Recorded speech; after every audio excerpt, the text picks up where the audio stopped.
Today's topic is reproduction in fungi. Reproduction के अंदर sexual asexual दोनों मेथड्स आते हैं। इस टॉपिक के अंदर आप देखेंगे कि फंजाई जो है उसका जनरल रिप्रोडक्टिव साइकिल जो है वो किस तरह का है, सेक्सुअल रिप्रोडक्शन ओवरऑल जो जनरलाइज मेथड है वो कौन सा है, और इसके अलावा एसेक्सुअल रिप्रोडक्शन के कौन कौन से मेथड्स जो हैं वो फंजाई यूज़ करता है। सबसे पहले यहाँ पर बताया गया है कि फंजाई जो है वो स्पोर्स प्रोड्यूस करता है, और स्पोर्स जो हैं वो सेक्सुअल और एसेक्सुअल दोनों मेथड्स के अंदर हेल्प आउट करते हैं रिप्रोडक्शन करने में। स्पोर्स डिफरेंट टाइप के हो सकते हैं, ड्राई हो सकते हैं, स्मॉल हो सकते हैं, मीन्स इनका साइज जो है वो वेरी कर सकता है। जब ये एयर के अंदर चले जाते हैं तो ये काफ़ी देर तक एयर के अंदर सस्पेंड रह सकते हैं, खड़े रह सकते हैं। जिस तरह से अगर कभी आप एयर के अंदर नोटिस करें तो डस्ट पार्टिकल्स होते हैं, in the same way spores भी एयर के अंदर सस्पेंड रहते हैं। अब वो डिपेंड करता है कि विंड कितनी तेज़ आती है। एट टाइम्स आसपास के इलाके में ही स्प्रेड हो जाते हैं सारे के सारे स्पोर्स, और एट टाइम्स ऐसा भी होता है कि विंड के प्रेशर के साथ लॉन्ग डिस्टेंस तक ये फैलते जाते हैं। इसके अलावा जो डिस्ट्रीब्यूशन है वो डिपेंड करती है कि फंजाई कहाँ तक डिस्ट्रीब्यूट होगी, किस एरिया में जाएगी, वो सब के सब डिपेंड करती है। स्पोर्स किस टाइप के हैं, फंजाई किस टाइप की है। स्पोर्स का जो साइज़ होता है वो भी वेरी करता है, और उनका जो स्टिकीनेस है वो किस तरह के हैं, ये चीज़ भी डिपेंड करती है कि वो किस टाइप के हैं, किस वैरायटी के हैं। ये सारी चीज़ें भी sport to sport, species to species जो है वो वेरी करती है। स्पोर्स डिफरेंट तरीकों के साथ फैल सकते हैं, लाइक वो विंड के थ्रू फैल सकते हैं। इसके अलावा इंसेक्ट्स वगैरह की बॉडी के साथ, कीड़े मकोड़ों की बॉडीज़ के साथ जो है वो चिपक जाते हैं, और फिर एक जगह से दूसरी जगह पर वो स्प्रेड हो जाते हैं। और इसके अलावा स्पोर्स की जो डिफरेंट कलर्स और इसका जो टेक्सचर होता है वो भी डिपेंड करता है और वेरी करता है डिफरेंट फंजाई की डिफरेंट ग्रुप्स के अंदर। लेकिन कुछ ऐसे भी फंजाई होते हैं जिनके अंदर स्पोर्स जो है वो प्रेजेंट ही नहीं होते, और ऐसी फंजाई को कहते हैं नॉन स्पोरिलेटिंग फंजाई, क्योंकि उनके अंदर उनकी लाइफ की किसी भी स्टेज के अंदर स्पोर्स जो हैं वो प्रेजेंट नहीं होते। कुछ ऐसी भी फंजाई होती हैं जो सिर्फ स्पेसिफिक एरिया के अंदर ही ग्रो करती हैं। तो जो जियोग्राफिकल डिस्ट्रीब्यूशन होती है वो भी डिपेंड करती है कि फंजाई का कौन सा ग्रुप है, किस तरह की वैरायटी है, और वो कौन से एरिया के अंदर ग्रो करेगी और कौन से एरिया के अंदर ग्रो नहीं करेगी, क्योंकि हर प्लांट या हर फंगस जो है वो हर एरिया के अंदर ग्रो नहीं कर सकती। ह्यूमन एक्टिविटीज़ जो हैं उस पर भी डिपेंड करता है कि फंजाई के स्पोर्स जो हैं वो कहाँ कहाँ फैलेंगे। लाइक किसी चीज़ के साथ स्टक कर गए हैं, किसी ग्रॉसरी के साथ कर गए हैं, सब्जी वगैरह के साथ, एग्रीकल्चर की चीज़ों के साथ, कोई भी चीज़ हो सकती है जिसको ह्यूमंस जो हैं वो डिस्टेंस तक, किसी लॉन्ग डिस्टेंस तक लेके जाएं, तो एक एरिया के स्पोर जो हैं वो दूसरे एरिया के स्पोर के अंदर, स्पोर्स के दूसरे एरिया के स्पोर्स के साथ मिक्स होके या फिर दूसरे एरिया में चले जाते हैं। एक एरिया के स्पोर दूसरे एरिया में शिफ्ट हो जाते हैं और वहाँ पर जाके ग्रो कर जाते हैं। उसके अलावा जो है नेक्स्ट मूव करते हैं सेक्सुअल रिप्रोडक्शन के फेजेस के बारे में। सेक्सुअल रिप्रोडक्शन के जो फेजेस हैं उनके ऊपर आपको शॉर्ट क्वेश्चन आ सकता है कि कौन से मेन फेजेस हैं, तो उनके नेम है प्लाज्मोगेमी, कैरियोगेमी और मियोसिस। और ये इंपॉर्टेंट शॉर्ट क्वेश्चन है कि what are distinct phases of sexual reproduction, या व्हाट आर फेजेस ऑफ या फिर name the phases of sexual reproduction. तो ये तीनों के नेम आपने लिखने हैं, प्लाज्मोगेमी, कैरियोगेमी एंड मियोसिस। जो प्लाज्मोगेमी होती है वो है फ्यूजन ऑफ प्रोटोप्लास्ट, और कैरियोगेमी होती है फ्यूजन ऑफ न्यूक्लियाई। मतलब अगर दो फंजाई हैं तो सबसे पहले उनके प्रोटोप्लास्ट, उनके हाइफे जो हैं वो आपस में फ्यूज़ करेंगे। उसके बाद प्रोटोप्लास्ट फ्यूज़ करने के बाद उनके न्यूक्लियाई जो हैं वो आपस में फ्यूज़ करेंगे, और उसके बाद होगी रिडक्शन डिवीजन जिसको कहते हैं मियोसिस, और वो लास्ट स्टेप होता है।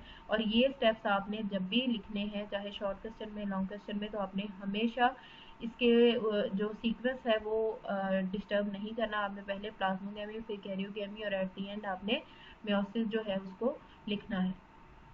इसके बाद नेक्स्ट बात करते हैं कि एट टाइम्स ऐसे होता है कि न्यूक्लियाई जो है वो फ़ौरन से फ्यूज़ कर देते हैं, लाइक प्लाज्मोगेमी हुई, प्रोटोप्लास्ट मिले, और उसके बाद फ़ौरन से न्यूक्लियाई फ्यूज़ कर गए और कैरियोगेमी का स्टेप जो है वो आ गया। लेकिन एट टाइम्स ऐसा भी होता है कि डाइकैरियोन बन जाता है। डाइकैरियोन का मतलब होता है कि दो न्यूक्लियाई को एग्जिस्ट करते हैं एक जगह पर। जाहिर बात है जब दो न्यूक्लियाई जब तक मिलेंगे नहीं तो कैरियोगेमी का स्टेप जो है वो नहीं आएगा, डाइकैरियोन बन जाता है। लेकिन ये स्टेप अब कितनी देर तक रहता है ये चीज़ वेरी करती है। एट टाइम्स कैरियोगेमी जो है वो कई महीनों तक नहीं होती, एट टाइम्स कई सालों तक नहीं होती, डाइकैरियोन बन के रहा रहता है, प्लाज्मोगेमी हो जाती है और डाइकैरियोन बन जाता है। लेकिन फिर एक टाइम आता है कि डाइकैरियोन खत्म हो जाता है और कैरियोगेमी का स्टेप आ जाता है और न्यूक्लियाई फ्यूज करते हैं और डाइकैरियोन का स्टेप जो है वो खत्म हो जाता है। तो ये चीज़ जो है जब डाइकैरियोन बन जाता है उसके बाद क्या बनेगा होगा, कैरियोगेमी होगी। लेकिन डाइकैरियोन को आप सेक्सुअल रिप्रोडक्शन के स्टेप्स के अंदर नहीं लिखेंगे। स्टेप्स आपने 3 ही लिखने हैं, फर्स्ट प्लाज्मोगेमी, दूसरा कैरियोगेमी और थर्ड वन जो है वो मेयोसिस है। एट टाइम्स ऐसा भी होता है कि जो स्पोर्स हैं वो यूनाइट नहीं करते, कैरियोगेमी नहीं होते और डाइकैरियोन बना हुआ होता है और वो जो स्पोर्स जो दो न्यूक्लियाई एट अ टाइम को एग्जिस्ट कर रहे होते हैं वो डिवाइड करने लग जाते हैं और उस पोजीशन को कहते हैं कि वो टेंडमली जो है वो डिवाइड कर रहे होते हैं। न्यूक्लियाई डिवाइडिंग टेंडम, टेंडम का मतलब है कि जो दो न्यूक्लियाई को एग्जिस्ट कर रहे हैं वो साइड बाय साइड टुगेदर इकट्ठे होके क्या करेंगे, रिप्रोड्यूस करेंगे, तो इसको कहते हैं टेंडम। मतलब अगर डाइकैरियोन बना हुआ है, दो न्यूक्लियाई एट अ टाइम को एग्जिस्ट कर रहे हैं तो वो at a time he divide करने लग जाएंगे, तो उसको हम कहते हैं टेंडम।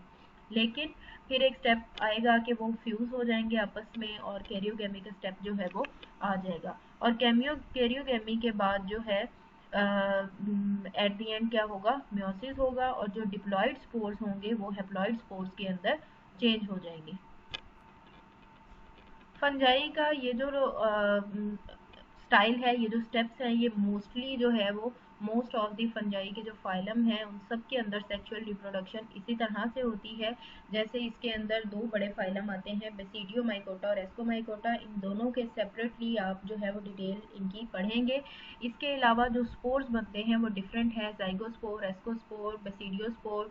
जाइगोस्पोर जाइगोमाइकोटा फाइलम में बनते हैं, एस्कोस्पोर एस्कोमाइकोटा में और बेसिडियोस्पोर जो हैं वो बेसिडियोमाइकोटा के अंदर बनते हैं और इन सब की डिटेल आपने नेक्स्ट पढ़नी है। और मेयोसिस का स्टेप हमेशा तब आता है जब जाइगोट बन जाता है, मीन जाइगोट बनेगा, 2n कंप्लीट होंगे तो ही मेयोसिस होगी। और मेयोसिस जो है वो रिडक्शन डिवीजन होती है तो वो उसको रिड्यूस करके 1n के अंदर कन्वर्ट कर देगी। फंजाई के अंदर जो प्रोड्यूसिंग स्ट्रक्चर होता है, जो गैमीट प्रोड्यूस करता है, उसको गैमीटेंजियम कहते हैं और गैमीटेंजियम के थ्रू जो सेक्स सेल्स बनते हैं उसको हम गैमीट्स कहते हैं। गैमीटेंजियम और गैमीट्स की डेफिनेशन जो है वो आपको सेपरेट सेपरेट आ सकती है, तो आपने कहना है कि गैमीट प्रोड्यूसिंग जो स्ट्रक्चर होता है उसको गैमीटेंजियम कहा जाता है और गैमीटेंजियम के थ्रू जो सेक्स सेल्स बनते हैं उसको हम कहते हैं गैमीट्स।